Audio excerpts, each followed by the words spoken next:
दिन के अंतर्राष्ट्रीय सम्मेलन में हमारे साथ श्री प्रफुल्ल केतकर जी, एडिटर, ऑर्गेनाइजर वीकली के साथ हैं। सर, आप इस सेमिनार में आए, यहाँ के आप अपने अनुभव बताइए, आपने क्या यहाँ पे स्टेटमेंट्स दिए और ह्यूमन राइट्स के ऊपर ये सेमिनार था, तो आप ह्यूमन राइट्स अभी कंटेम्प्रेरी टाइम पे जो आपने यहाँ पे विचार रखे, वो विचार जिससे इस सेमिनार के अलावा और भी जो लोग हैं उन तक पहुँच सके, तो सर आप इस पर क्या अपने विचार रखना चाहेंगे? देखिए, मानवाधिकारों का जो भी सारा चर्चा आज चल रही है, इसमें बहुत प्रयास करने के बाद भी हम यूरोसेंट्रिक पर्सपेक्टिव से निकल नहीं पा रहे। उस संदर्भ में मैं इस कॉन्फ्रेंस को बड़ा महत्वपूर्ण मानता हूँ, क्योंकि जब हम ये कहते हैं कि ये one earth, one family, one future, navigating human rights through the lens of वसुधैव कुटुंबकम, हम एक अलग पर्सपेक्टिव दे रहे हैं।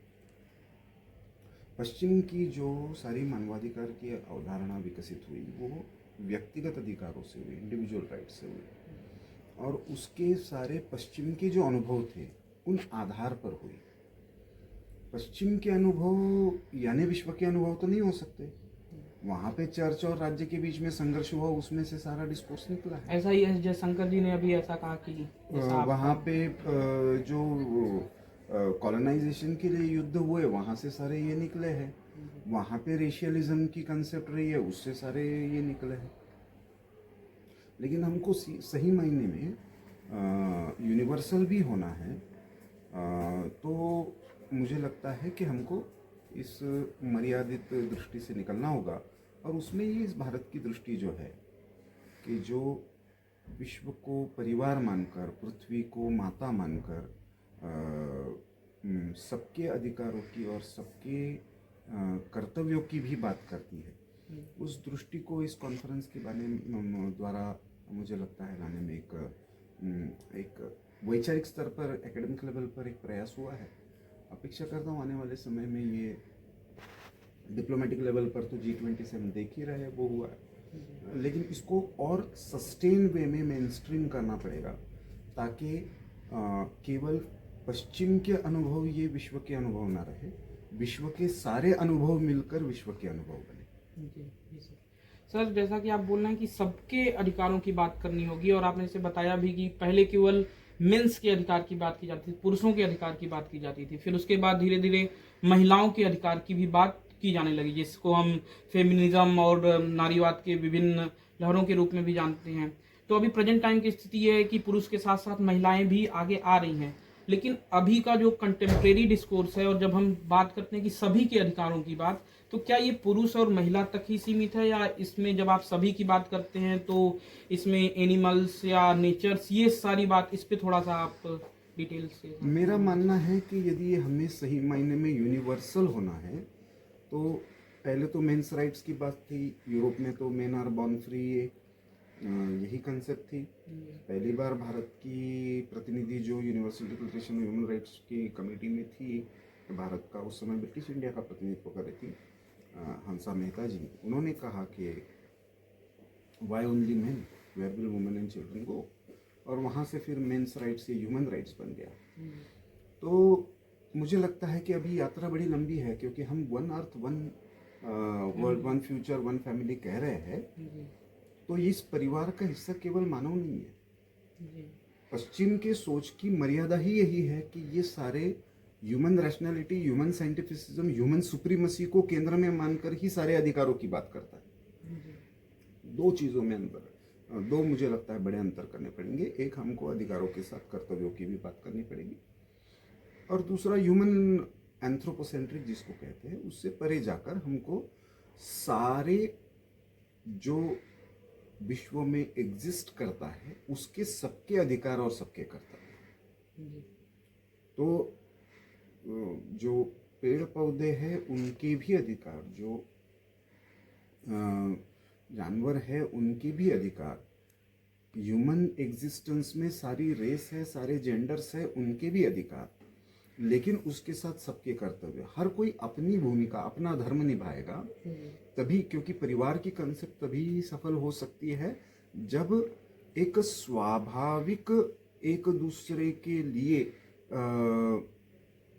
कुछ करने की मानसिकता है, वो तभी आ सकती है जब हम उस एग्जिस्टेंस को भारतीय तत्व ज्ञान के आधार पर उस एग्जिस्टेंस के एकत्व को मानते हैं।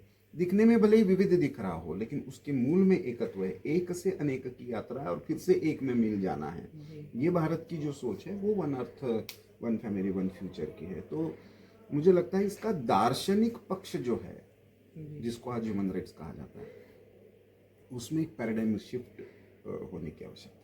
जी सर, बस अंतिम क्वेश्चन सर आपसे पूछना चाहूँगा कि जैसे आप भारत की बात कर रहे हैं और वसुधैव कुटुंबकम की हम बात कर रहे हैं, अभी अभी भारत में G20 सम्मेलन हुआ, उसका भी थीम वसुधैव कुटुंबकम था। तो अगर वर्तमान समय में देखें तो भारत को ऐसे प्रदर्शित किया जाता है ये ग्लोबल साउथ का लीडर है, लेकिन जब वसुधैव कुटुंबकम की बात आती है तो सारे विश्व की बात की जाती है। और जैसा कि इस पूरे सेमिनार में ये बात भी की गई कि सारा विश्व भारत की ओर एक उम्मीद की नज़र से देख रहा है, तो वो क्या समाधान हो सकते हैं कि जो भारत अभी केवल ग्लोबल साउथ का लीडर कहा जा रहा है, तो कौन से ऐसे समाधान या कौन से ऐसे कदम उठाए जाएं कि सारे विश्व के नेतृत्व में भारत एक आगे हो और ये जो वसुधैव कुटुंबकम की धारणा है, अभी पूंजीवाद को थोड़ा पीछे करते हुए इस धारणा को आगे ले जाने में वो कार्य कर सके, ऐसा क्या किया जा सके जमीनी ये स्तर बात पे? केवल पूंजीवाद की नहीं है। पूंजीवाद और साम्यवाद दोनों एक ही सिक्के के दो पहलू हैं। मूलतः मानव को केंद्र में मानकर इस पृथ्वी के शोषण करने की मानसिकता पर ही वो आधारित है। भारत एक तीसरा रास्ता देता है जो एकात्म सोच पर आधारित है। और मैं ये नहीं मानता कि केवल भारत अभी साउथ का लीडर है। साउथ के राइट्स के बारे में और कोई नहीं बोलता, इसलिए भारत नेतृत्व करते हुए दिखता है। लेकिन भारत G7 में भी है, G20 में भी है, ब्रिक्स में भी है, सार्क में भी है बहुत तो सारे। इसलिए सार्क तो इरेलेवेंट हो गया, लेकिन बिम्स्टेक है, अलग अलग फंक्शनल बॉडीज अभी है। तो हमको ये समझना चाहिए कि भारत अभी नॉन अलाइन नहीं है, भारत अभी ऑल अलाइन है। तो नॉन अलाइन से ऑल अलाइन जो भारत है, उस भारत की बात आज विश्व सुन रहा है। जैसे हमने योग दिवस का प्रपोजल दिया, बहुत कम समय ऐसा होता है कि किसी एक देश ने ऐसा प्रपोजल दिया, मात्र 6 महीने के अंदर 177 देशों ने उसको सेकंड किया और एक मत से वो यूनाइटेड नेशंस में योग दिवस के रूप में अंतर्राष्ट्रीय स्तर पर पारित हुआ। भारत ने एक प्रपोजल रखा पेरिस कॉन्फ्रेंस में इंटरनेशनल सोलर अलायंस के लिए और 135 देश धीरे धीरे करते उसमें जुड़ गए। पेरिस कॉन्फ्रेंस की बाकी टर्म्स तो फेल हो गई क्योंकि अमेरिका ने उस पर बायकॉट किया, लेकिन सोलर अलायंस सक्सेसफुल हो गया, गुरुग्राम में उसका हेडक्वार्टर बना।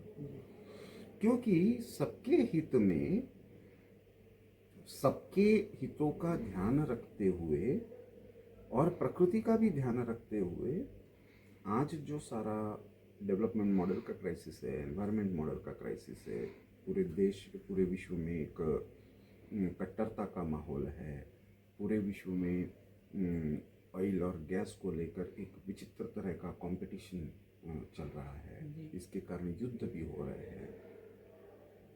ऐसे में इन सारी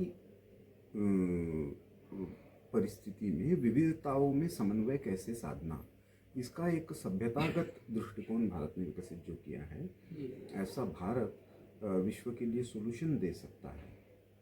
ये विश्वास सबको है, इस कारण से वो अपेक्षा से देख रहे हैं।